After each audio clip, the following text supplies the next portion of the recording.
É certo que a igreja ela é feita de vocações, e a grande maioria do povo de Deus são leigos. Leigos não é que não sabe das coisas. Leigos na igreja é a maioria do povo de Deus, que não é do clero, que não é diácono, que não é padre, que não é bispo, e que também não é consagrado, embora que os consagrados muitas vezes também são leigos. Mas a grande maioria do povo de Deus são leigos, fazem parte do maior grupo da igreja. E todos nós, leigos, ou do clero, ou consagrados, todos, e fala vocês, povo de Deus, todos são chamados à santidade. Desde o nosso batismo, você é chamado a ser santo, a ser santa. Na vocação que o Senhor já te chamou um dia, ou quem sabe Ele vai te chamar também. Todos nós somos chamados então à santidade. Acontece que na nossa única vida terrena que nós temos, que é essa vida que estamos vivendo, que somos chamados à santidade, nós passamos por turbulências, não é? Tribulações. Na instabilidade deste mundo, fixemos os nossos corações onde se encontram as verdadeiras alegrias. Meus queridos, nesse mundo que nós vivemos, esse mundo é marcado por instabilidades. Não passamos esses dias uma instabilidade do clima? Deus nos livre que venha mais instabilidade que nos aflija tanto, mas a gente sabe que essas coisas podem acontecer. Às vezes uma doença, às vezes a morte de alguém que a gente ama, às vezes uma dificuldade financeira. Quantas instabilidades a nossa vida nós temos, pois fixemos a nossa atenção em Deus e não nas instabilidades.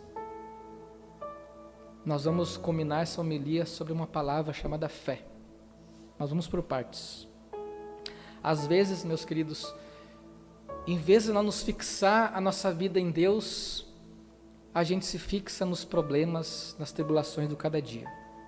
E muitas vezes é preciso a gente ser surdo, tapar os ouvidos para algumas coisas para a gente escutar Deus. Diz que uma vez tinha uma competição para uns meninos. Tinha uma estaca, um poste de uns 5 metros de altura, todo ensaboado, engraxado, e quem chegasse lá em cima ganhava um prêmio. Era uma cesta básica com chocolate, só coisa boa. E aí então, as crianças começaram, os mais fortes foram os primeiros. Começaram a subir até um pedaço, 1 metro, 1,5 metros, 2, puf, cair no chão. Saboado, imagina. Aí vinha outro mais forte, ainda agora eu vou, 2,5 metros, chão. E vinha mais um e chão. Até que não adiantava, quase todo mundo tinha ido e ninguém conseguia chegar até lá. Até que o Joãozinho, magrinho, pequenininho, pegou, se esfregou um pouquinho no chão, na terra, na areia, e começou a ir subindo, e aí começaram a gritar, não adianta, todo mundo já foi, pode desistir. Todo mundo gritando, não, ninguém vai ganhar isso aí, desiste, vai embora. E ele foi subindo, 2,5 metros, 3, não, desce, guri, vai cair daí. 4 metros, 5 metros, chegou lá em cima, ganhou o prêmio. Ficaram admirados, como pode? Não davam nada para aquele gurizinho, e justamente ele conseguiu o prêmio. Aí depois perguntaram para o pai dele, por que ele tinha chegado até lá, mesmo todo mundo fazendo o contra para ele. E aí o pai disse assim, olha, 2 coisas. Primeiro, o meu filho estava com fome. E segundo, ele é surdo. Então ele não escutou aquelas vozes que estavam puxando ele para baixo.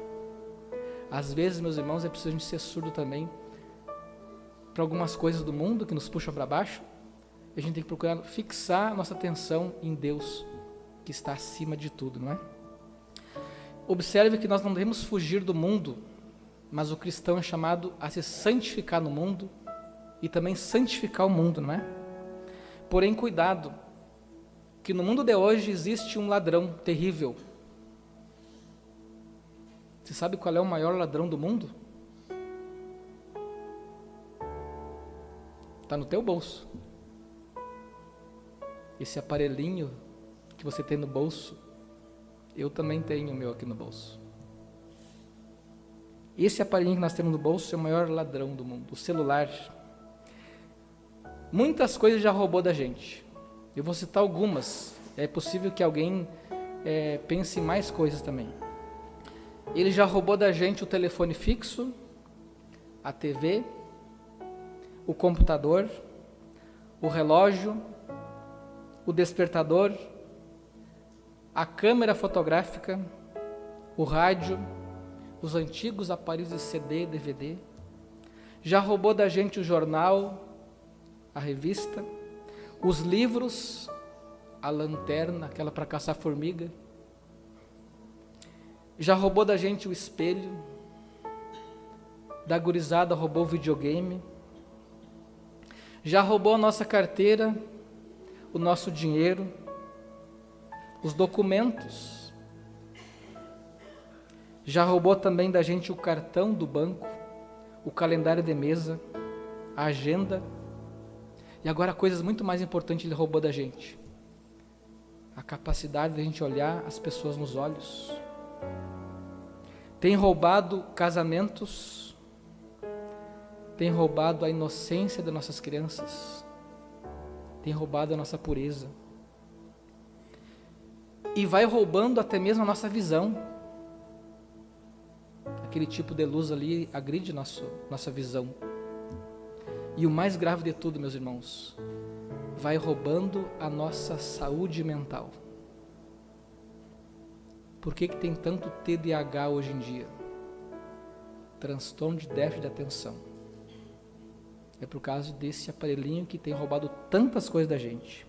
Não é questão aqui de eliminar o celular, mas nos policiar, porque é verdade, temos perdido muito tempo nele. Eu sei, tudo é ali, a gente tem que conversar com todo mundo, é por ali, tudo mais prático, mas tem que nos policiar, porque ele facilmente nos escraviza. Quantas horas por dia você dedica à oração? E compara quantas horas no telefone? Precisamos, meus irmãos, nos fixar em Deus. A nossa atenção mais em Deus e menos nas telas. Mais nas coisas de Deus, na caridade e no próximo. Para fixarmos o nosso olhar no que é eterno e divino, precisamos, em primeiro lugar, ter fé. E agora sim queria entrar no tema central desta reflexão, a fé. Por que será que Simão recebeu de Jesus o nome de Pedro e nele então foi edificada a igreja de Cristo? Por quê? Jesus não poderia ter escolhido um outro apóstolo?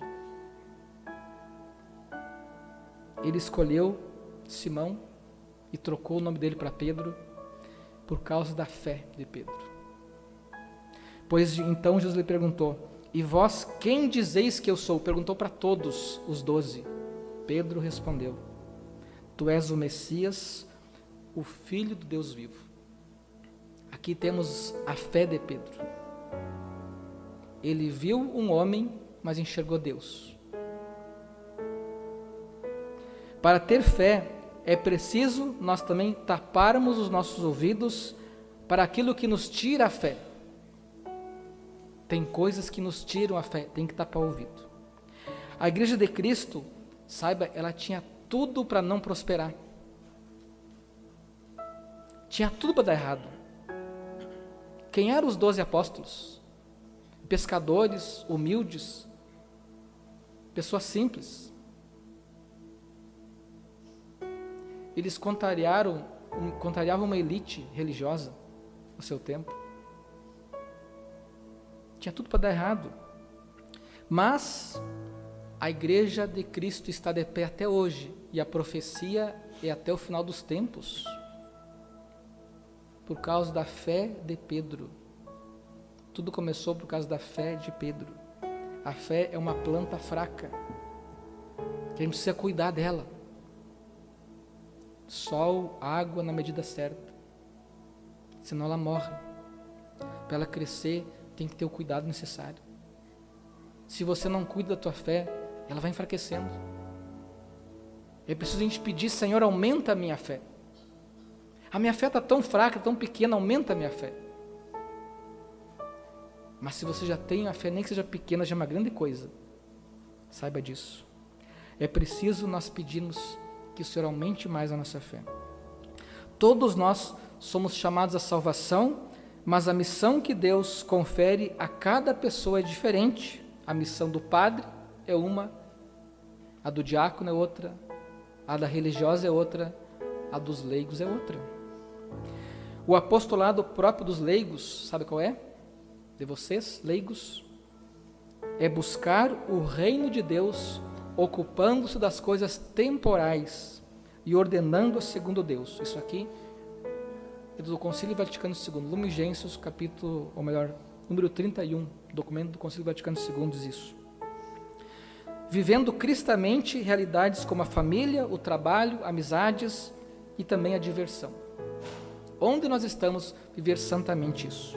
Os leigos devem ter consciência de que o seu primeiro apostolado é viver cristamente nestas realidades. Às vezes se fala do tal de leigo engajado em relação à igreja. Sabe onde é que está o leigo engajado na igreja?